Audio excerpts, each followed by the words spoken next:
Hey, once again, this is Mr. Pineda from Smartphone Doctor Cell Phone Repair Training. So, in this video, pag-usapan naman natin on how to repair Huawei Y9 na may problem when may mga charging error problem like lagi na lang 100% or always 1% or 2% or slow charging or walang response sa charging, hindi lumalabas yung charging logo.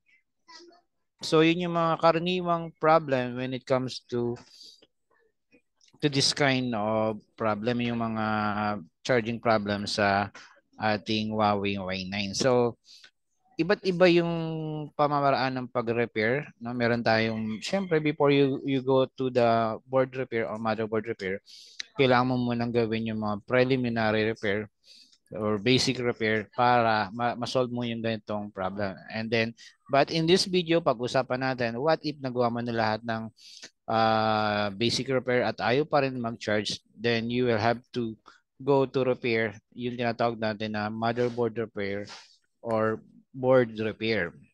So, pag-usapan natin yung charging IC. So, bakit kaya nagkakaroon ng ganitong problem, no? Yung charging error, slow charging, o fake charging, o walang signs ng charging. Kapag gaampon ay nabagsak, may natanggal na pyesa o naputol na line or nabasa, okay? Nagdikit-dikit yung mga connection sa loob, doon nag-i-start yung mga charging error problem. And kung yung water is directly tumama sa iyong charging circuit, sa iyong charging IC, no? So sa ating motherboard, ito yung ating charging circuit, no? Andi dito yung mga piyesa ng ating charger. Okay? So let's go back here. Schematic. So ano-ano ba yung dapat nating i-check or i-test para ma-troubleshoot natin itong Huawei Y9 na may problem sa charging? So number one, okay? Okay. So number one, yung pin number 1 and NC or pin number 24 ng IC na to, no? It is connected to the B charging USB or tinatawag natin na B bus. When we say B bus, this is 5 volts line coming from the OBP IC. Okay? So dito dapat mayroon tayong makuha na OBP IC. Okay? Yan ang number 1 na dapat mong i-check diyan. Then number 2, you have to check yung PMID, pin number 23, which is connected to this capacitor. Dapat meron tayong ma-measure dyan na 5 volts supply or 5 volts DC voltage. And what it tells, ang ibig sabihin nun is we have a good B-bus connection o B-bus line. Okay. Pag dito wala kang nakuhang 5 volts, meaning it could be yung 5 volts line natin hindi umabot sa ating IC or there is something wrong dun sa ating mga pyesa before this IC, like yung OBP IC papunta dun sa charging flex, charging board at iba't ibang pyesa pang naroroon. Okay? So yun yung mga ibig sabihin nito. So PMID is yung ating parang test. Okay? Or to verify na good yung B-bus line natin. And after that, zoom natin ng konti. Okay. We have the switching line, yung SW1 and SW2. Okay? Itong switching line na to, dito na po-produce yung ating tinatawag na BPHPWR or sa Huawei Y9 2019, ang tawag niya is BBAT6. So itong BBAT6 na to, it is an output or generated voltage now para naman masupplyan ng voltage or voltahe yung ating yung power IC, power amplifier, audio IC, Wi-Fi, Bluetooth. So all those ICs, kailangan nila yung supply na yan. So that is generated by this pin na to. So, and kaya nga kung this one, if this dito na generate automatic no power yung ating cellphone. Kasi yung power IC, dito niya kinukuha yung supply niya. So, and then kung merong short circuit tong line na to, automatic no power din yung ating mobile phone. Kaya importante itong line na to, you have to check this. At yung makikita natin dito, sa line na yan, there is a capacitor connected sa line na yan. Sa kabilang side is yung tinatawag na BTST. O ang tawag dyan is boot capacitor. Sa pin number 21, okay, kailangan dito meron tayong ma-measure na 8 volts something. So twice the voltage na na-generate here sa line ng switching line to this line. So bakit importante yung line na yan? Kapag yung line na yan, there is something wrong with that line, magkakaroon ng problem yung phone mo, like peak charging, slow charging, o kaya walang response sa pagcha-charge ng cellphone. Kaya dapat i-check mo rin yung pin number 21 yan, yung BTST pin na yan. Okay? And once na-generate na yung ating BBAT6, it is also the voltage that papasok din. Okay? Input voltage niya sa the same IC. So pin number 15 and pin number 16 yung SYS1 and SYS2. Okay? So pabalik siya sa kanyang sariling IC. So SYS1 and SYS2.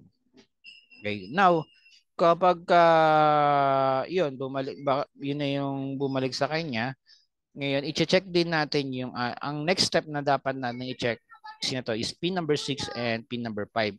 Ito ang tawag dito is SDA and SCL clock.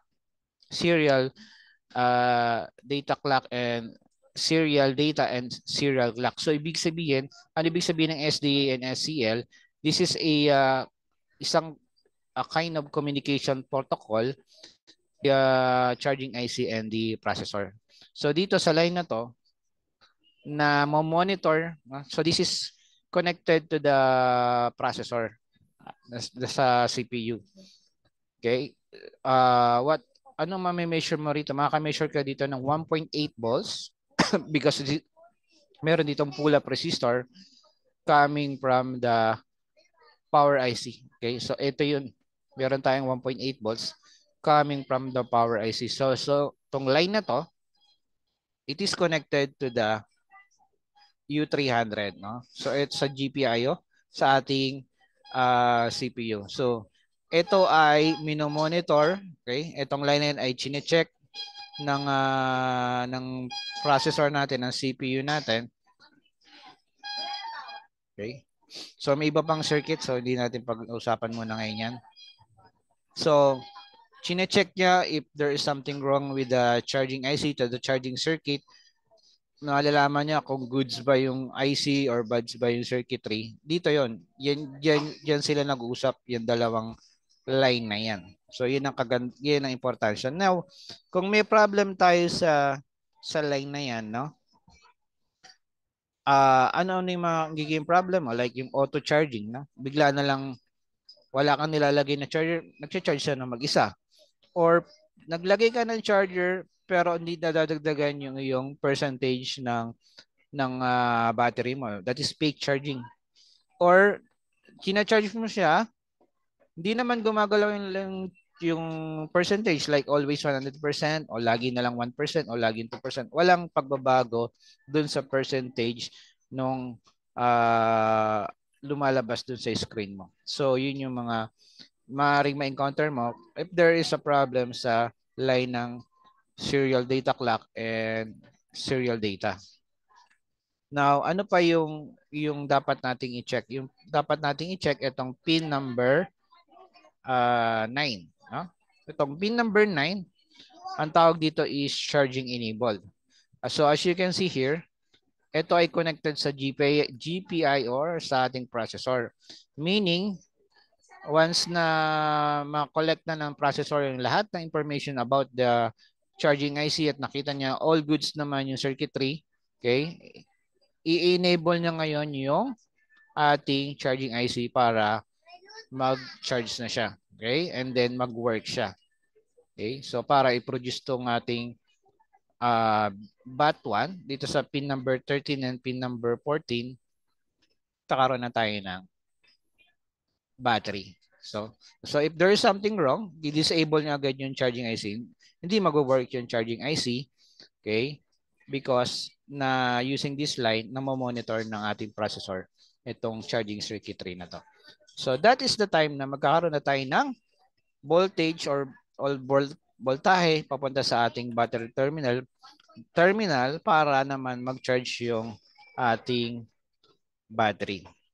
So what else yung dapat nating i-check dito? Yung interrupt, no?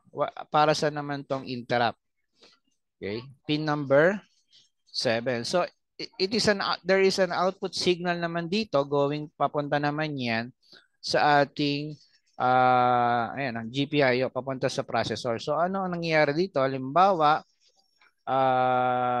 nagsaksak ka ng charger. So papakita ng kung naka-standby off or naka-standby off or on yung phone, papakita na sa LCD display kung ilan yung charging percentage or kung low bat, lalabas naman yung charging logo. Yun ang ibig sabihin ng interrupt. Okay? So what else yung ating dapat nating i-check dito? So nabanggit ko na nga, magpo-produce na ng voltage dito sa ating BAT1 and BAT2 papuntang battery terminal. And then i-check din natin tong reg-N. Okay, pin number 22. So charging reg-N. So ano ang trabaho nito? Itong pin number 22, magkaroon dito ng output voltage so around mga 4.7 volts. As we can see, dito papunta to sa resistor R1607, papunta naman dito sa R16010, and this is a voltage divider resistor. So whatever na kung anong voltage natin, input voltage natin, at the same yung value ng resistor na no, it will only be divided into 2 at yun yung magiging input voltage ng TS na to. And so ano ba yung TS? So ginagamit siya for temperature sensing. So sometimes or most of the time, nilalagay dito is thermal resistor. So in this case, sa ating Huawei Y9 2019, may sarili siyang circuitry for that. Okay. So as we can see here, meron ditong 1.8 volts. May resistor dito and then may resistor, thermal resistor dito. And this, okay, etong line na to, HKIN5 charging temperature, pupunta to sa ating thermal sensing circuitry. Okay, could be to J11. Pupunta siya diyan. Okay, pupunta rito.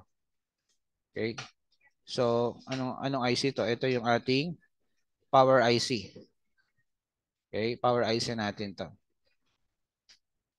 Okay, sa ating U1001.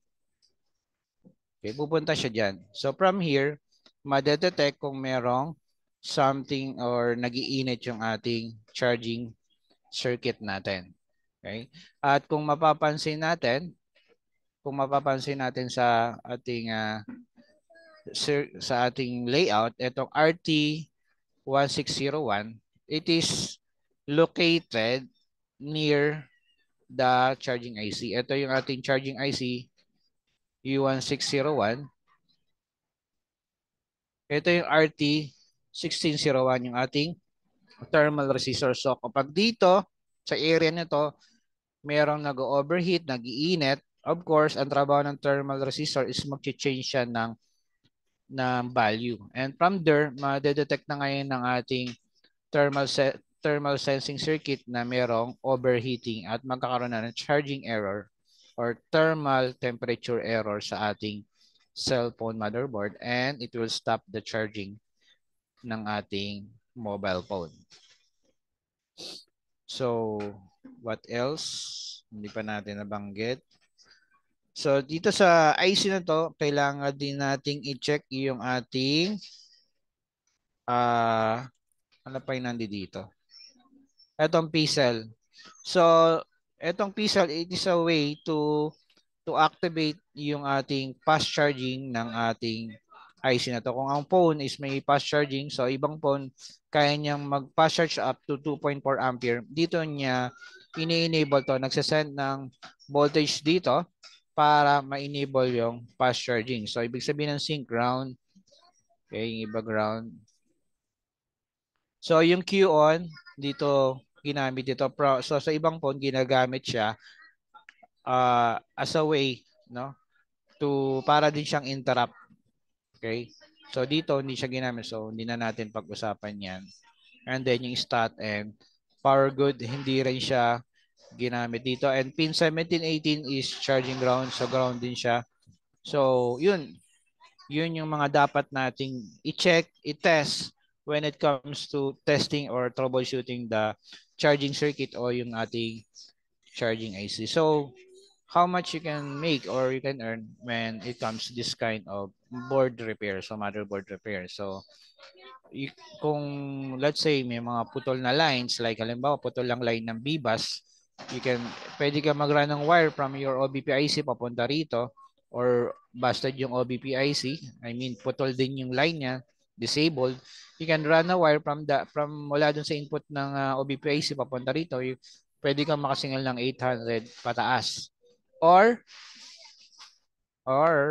kung mismo internally, let's say, meron namang input voltage dito, merong enable signal pero wala namang lumalabas na battery voltage para mag-charge yung battery. Meaning, internally, may problema yung ating charging IC, kailangan palitan. So, pwede kang sumingil dito ng around 1.5.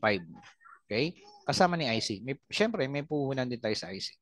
So, maaaring ka kumita 800 to 1 plus. O kung meron kang isang unit sa isang araw na ganitong problem, maaari kang kumita ng, let's say, sabi mo 800 or let's say 1,000 na lang times 13, maaaring kang kumita ng 30,000 pesos kung meron kang isang motherboard repair na may ganitong problem when it comes to charging IC. Like this, pinag-usapan natin itong Y9 2019 na charging problem. So, yun muna yung i-share ko sa inyo ngayon. By the way, meron akong ino-offer na training. This training is for the beginners. If kung never ka pa nakahawak ng panghinang, never ka pang nakapaghawak ng tester or nag-repair ng cellphone, meron akong ino-offer na training for the beginners. So, in this training, you will learn yung iba't ibang tools and equipment, kung saan pwedeng bumili, paano mga pyesa, parts and tools, and I will teach you how to use the equipment, kung paano gamitin ang mga equipment na yan, yung mga tools na yan. You will learn how to solder, maghinang, magpalit ng mga IC, and also sa last part ng training natin, we will learn how to read schematic diagram katulad ng ginawa natin dito. And the pinaka-last part is yung ating software training kung saan you will learn how to solve software problem like yung mga lock problem like passwords, Google account lock, Apple ID account, Xiaomi account lock, at marami pang iba. So if you are interested, you want to start your own cellphone repair business, but wala ka pang background or experience, this training is for you. So if you are interested, send me a PM, then from there pag-usapan natin kung paano kita matulungan to start your own cellphone repair business. So once again, this is Mr. Pineda from Smartphone Doctor Cellphone Repair Training Course. Send PM. I'll see you sa Messenger. Have a great day, everyone. Bye.